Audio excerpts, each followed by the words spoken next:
Hello बच्चों। आज की क्लास में हम डिस्कस कर रहे हैं हमारी कक्षा 10 की गणित की वर्कशीट 56। तिथि है 16 नवंबर 2020 और आज का हमारा टॉपिक है पृष्ठीय क्षेत्रफल और आयतन। अब यहाँ पर दो बच्चों के बीच में ये बात चल रही है, युग्म और आकृति।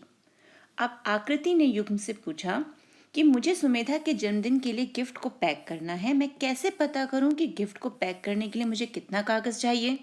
तो युग्म ने उत्तर दिया, बहुत आसान है, जितना गिफ्ट बॉक्स का पृष्ठीय क्षेत्रफल है तुम्हें उतना ही कागज चाहिए, क्योंकि हम जितना बॉक्स का सतह होगी जो उसका क्षेत्रफल होगा उतना ही तो कागज यूज करेंगे उसे कवर करने के लिए।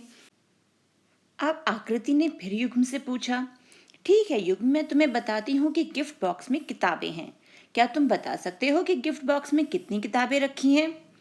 हाँ आकृति, मैं गिफ्ट बॉक्स का और एक किताब का आयतन निकालूंगा और किताबों की संख्या पता कर लूंगा। तो इस प्रकार युग्म ने आकृति के प्रश्नों का उत्तर दिया। अब प्रश्न उठता है कि पृष्ठीय क्षेत्रफल और आयतन में अंतर क्या होता है। तो अब हम देखते हैं कि क्या होता है हमारा पृष्ठीय क्षेत्रफल और क्या होता है आयतन।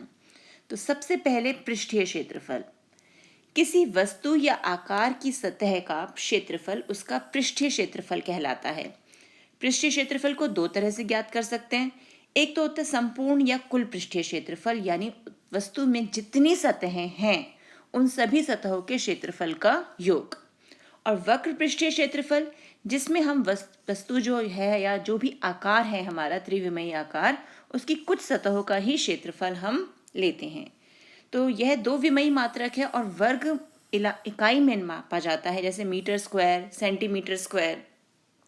क्षेत्रफल मापने की कुछ स्थितियां कौन कौन सी हैं जहां हम क्षेत्रफल मापते हैं, जैसे हम गिफ्ट को पैक करते हैं तो हमें क्षेत्रफल देखना है, दीवार को रंगना है यानी व्हाइट वॉश करना है तो हम क्षेत्रफल देखते हैं, कटोरे को ढकना है तो हम क्षेत्रफल देखते हैं।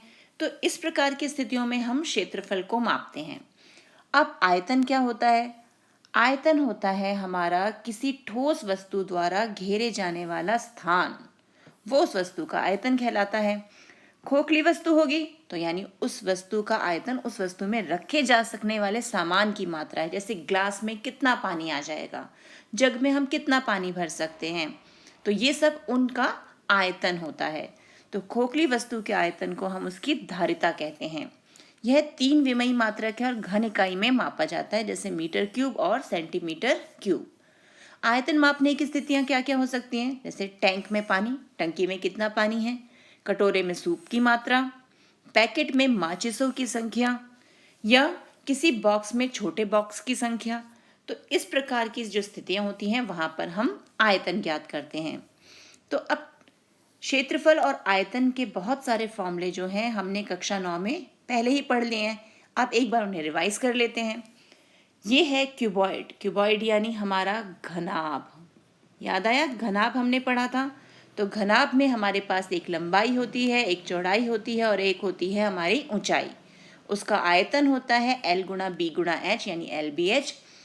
कर्व्ड सरफेस एरिया यानी वक्र पृष्ठीय क्षेत्रफल, या इसे हम लेटरल सरफेस एरिया भी कहते हैं।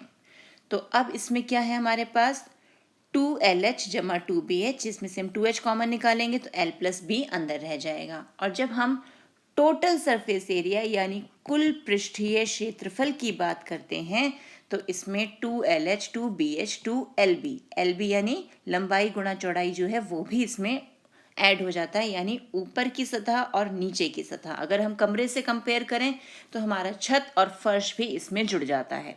अब इसमें से दो कॉमन ले लिया तो अंदर बचा LH BH और LB। अब आ गया क्यूब, क्यूब यानी हमारा घन, क्यूब जिसकी सारी भुजाएं जो हैं बराबर होती हैं, तो इसका वॉल्यूम यानी आयतन हो गया A क्यूब, क्योंकि इसकी लंबाई चौड़ाई ऊंचाई सब A है इसलिए A क्यूब।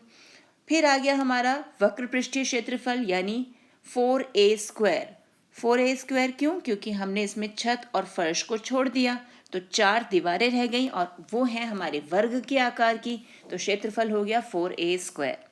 और जब हम कुल पृष्ठीय क्षेत्रफल की बात करेंगे, छत और फर्श को इंक्लूड करेंगे तो 2A स्क्वायर और जुड़ गया तो 6A स्क्वायर जो है वो हो गया कुल पृष्ठीय क्षेत्रफल।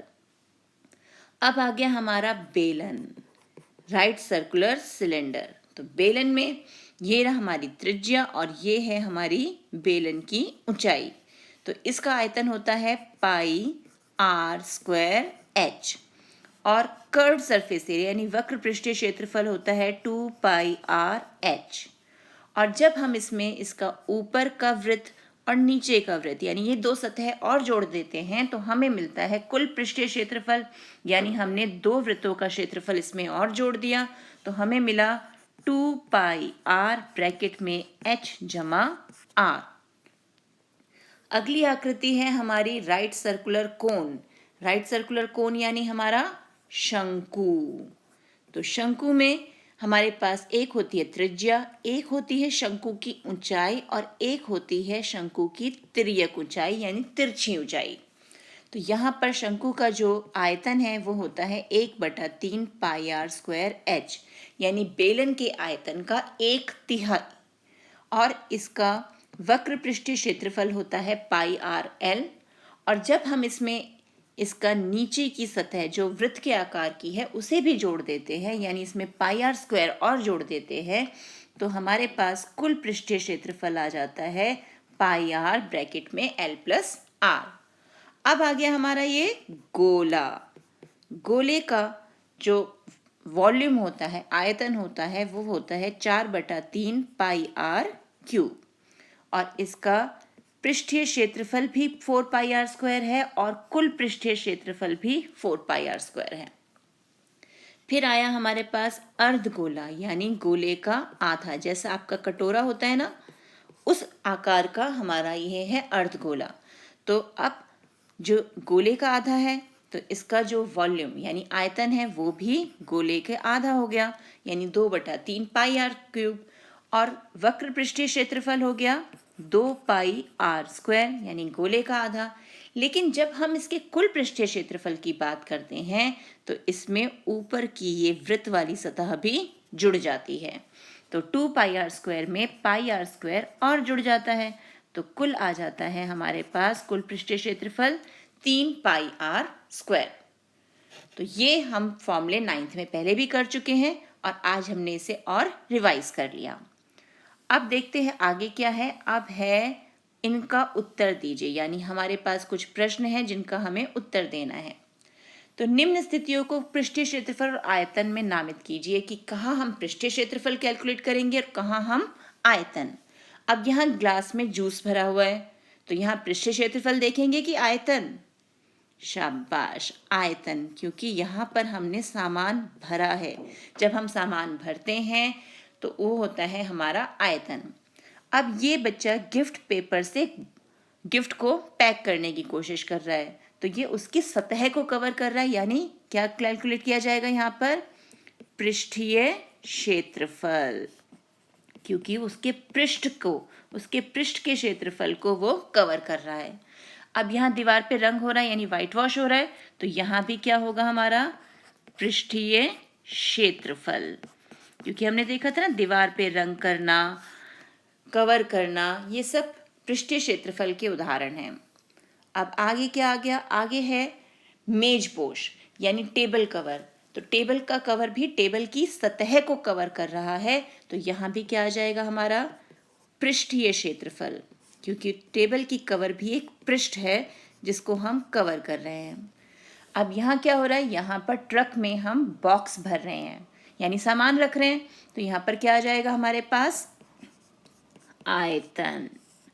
और ये है एक कुआं जिसमें से मिट्टी खोदकर हम बाहर निकाल रहे हैं कुआं बनाने के लिए, यानी अब यहाँ पर क्या होगा, पानी भरा जाएगा या कुछ सामान भरा जाएगा तो यहाँ भी हो गया हमारे पास आयतन। हो गया ये। अब अगला देखते हैं, अगला प्रश्न क्या है, निम्न वस्तुओं की आकृति का नाम लिखिए कि ये किस प्रकार की आकृतियां होंगी। तो सबसे पहला एक खुला गोल कटोरा, तो ये तो हमें पता है क्या है हमारा, ये गोला है लेकिन आधा यानी अर्धगोला।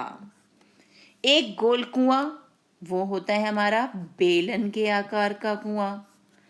एक भुट्टा, भुट्टा किस आकार का हो जाएगा, शंकु। घर का एक कमरा, वो हो गया हमारा घनाभ। घर के कमरे को देखिए, घनाभ की आकृति है ना। चंद्रमा वो हो गया हमारा गोला। तो ये हो गई हमारी सारी आकृतियां। अब है रिक्त स्थान भरिए। घन की सतह, यानी ये जो हमारा घन है जिसकी चारों भुजाएं, यानी जो 6 वर्गों से मिलकर बना है, जिसकी सारी भुजाएं बराबर है, तो उसकी एक सतह, यानी ये जो एक सतह है किस आकार की है? वर्ग के आकार की। तो यहां पर आ गया वर्ग। एक आयत को मोड़ने पर वह कैसा बन जाता है? एक कागज लीजिए और उसके दोनों सिरों को जोड़ने की कोशिश कीजिए, तो कौन सी आकृति मिलेगी हमें? हमें मिलेगा बेलन। तो आयत को मोड़ने पर हमें बेलन मिलता है।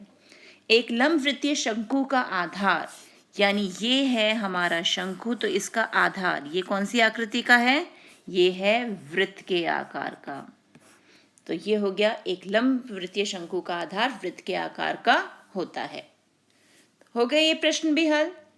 तो इसी प्रकार के और प्रश्नों का अभ्यास कीजिए। मिलते हैं एक और वीडियो में। तब तक keep practising and enjoy maths.